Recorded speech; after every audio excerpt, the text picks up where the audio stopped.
Еще совсем недавно, подчеркивая якутский колорит, говорили: слой вечной мерзлоты толщиной в несколько десятков метров.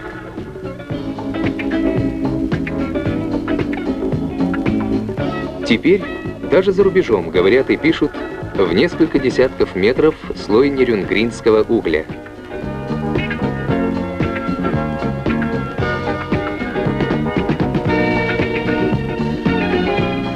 Разработку разреза ведет специализированное управление. Его костяк — горняки Кузбасса.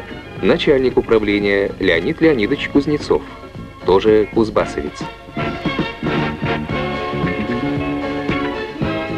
Разрез ежегодно должен давать 13 миллионов тонн угля.